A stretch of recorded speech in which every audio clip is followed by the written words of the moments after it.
ये बहुत ही दुख की बात है कि उनका जो लॉस है, उनका जो ग्रीफ है, उनका जो कहानियाँ है, वो कैनेडियंस को पता नहीं है। ज़्यादातर कैनेडियंस को ये मालूम नहीं है कि 1985 में क्या हुआ था, जून 23 1985 में क्या हुआ था, और जून 23 को हम रिमेंबर करें।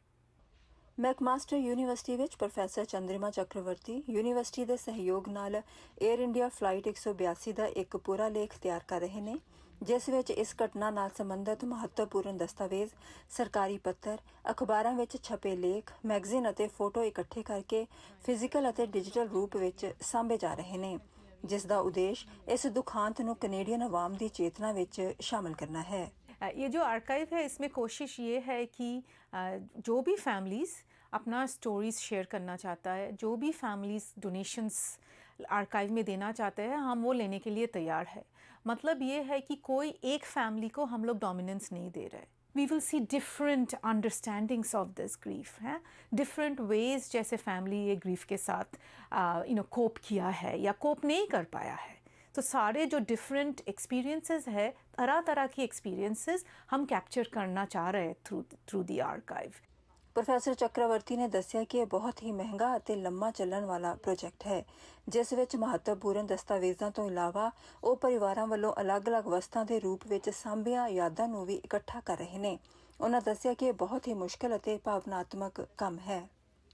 इतना सालों के बाद एक आर्काइव तैयार का बात हो रहा है, तो that can also be triggering for them, right. तो मुझे बहुत केयरफुली इसको नेविगेट करना पड़ता है कि फैमिलीज़ को मैं और ज़्यादा दुख ना पहुँचाऊँ in trying to do this work. और फॉर मेरे हिसाब से like for me it's very difficult, क्योंकि ये बहुत ऑब्लिगेशन है।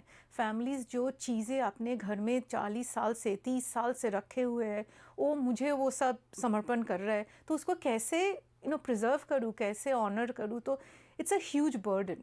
पायलट का बेटा जो अभी ऑस्ट्रेलिया में रहते हैं, उन्होंने ये एयर इंडिया फ़्लाइट 182 पायलट का बैजेस मुझे भेजा। मेरा तो फ़िज़िकल कलेक्शंस का प्लान नहीं था, बट एग्ज़िबिट्स दिखाने के लिए कोई हमारे पास स्पेस नहीं है।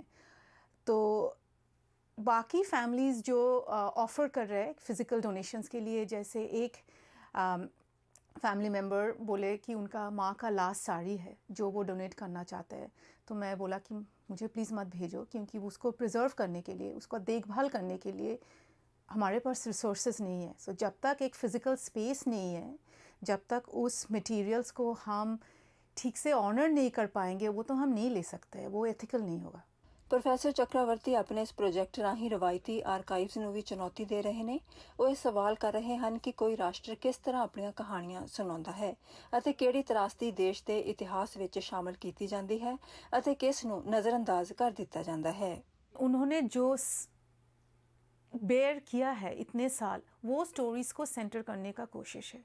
और मुझे लगता है कि अगर कैनेडियंस फैमिलीज़ को अपने वॉइस में हियर करें, फैमिलीज़ का स्टोरी आप उनसे सुने, उनका लेटर्स देखें, उनका जर्नल्स या डायरीज़ देखें, उनको पता चलेगा कि कितने डिफ़िकल्टी से वो ये पूरा घटना और उसकी आफ्टरमाथ को बेयर किया है, और उनको सपोर्ट नहीं मिला है, और वो सिर्फ ये चाहते हैं कि लोगों को पता चले कि हमारे साथ क्या हुआ है, और इसको कैनेडियंस एम्ब्रेस करें एज अ कैनेडियन ट्रेजेडी।